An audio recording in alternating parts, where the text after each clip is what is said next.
Pagi ini, tim manajemen informasi kesehatan mengadakan pertemuan dengan petugas asuransi untuk membahas kesesuaian kodifikasi penyakit, khususnya penyakit infeksi parasit dan penggunaan kode khusus.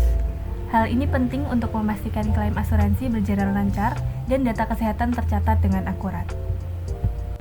Kegiatan rapat pada pagi hari ini dihadiri oleh Ibu Ayu sebagai Kepala Rekam Medis, Ibu Beta sebagai petugas entry data rekam medis, Ibu Desi sebagai petugas validasi data, Ibu Delia sebagai petugas asuransi, Ibu Laila sebagai petugas klaim, kemudian Ibu Sasa sebagai moderator.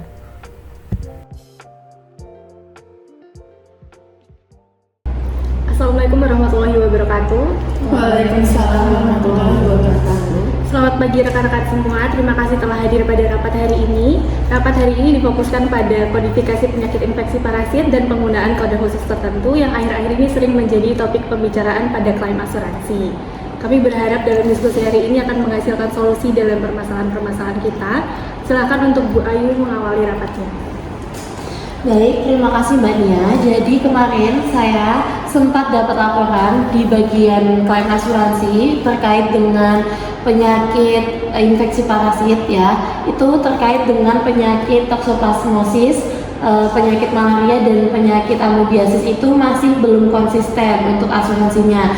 Lalu untuk kode khususnya itu juga ada di bagian kode Z20.9, bagian kontak dan paparan itu juga masih belum sinkron atau masih membingungkan gitu.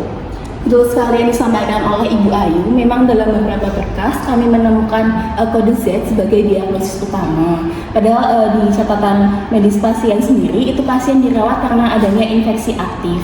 Karena penggunaan kode Z sebagai diagnosis utama ini memang menyebabkan beberapa klaim kami ditolak karena memang tidak sesuai dengan kebijakan asuransi kami seperti itu. Baik, terima kasih untuk saran dan masukannya Ibu Delia.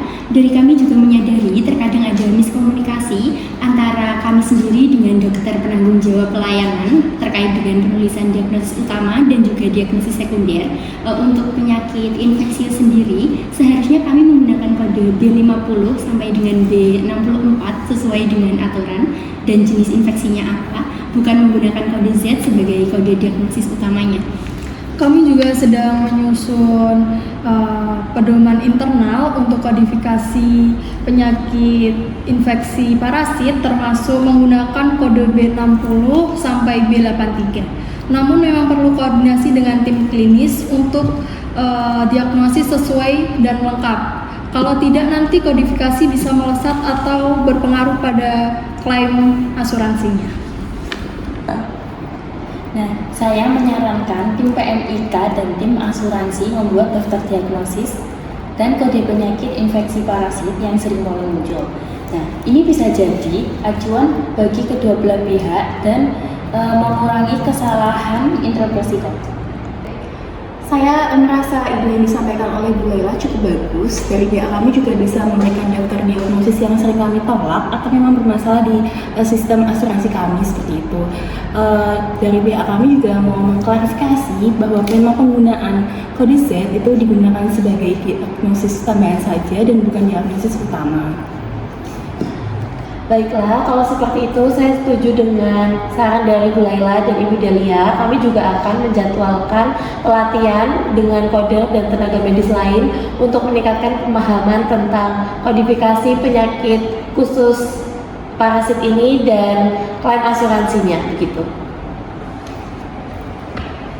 Baik, mungkin dari pertemuan hari ini didapatkan beberapa kesimpulan, yaitu yang pertama, kodifikasi penyakit infeksi parasit perlu mengacu pada ICD-10 yang relevan, yaitu kode B50 dan B83. Kemudian yang kedua, kode Z hanya sebagai kode tambahan, bukan untuk kode utama untuk klaim. Kemudian yang ketiga, akan disusun daftar acuan, diagnosis, dan kode.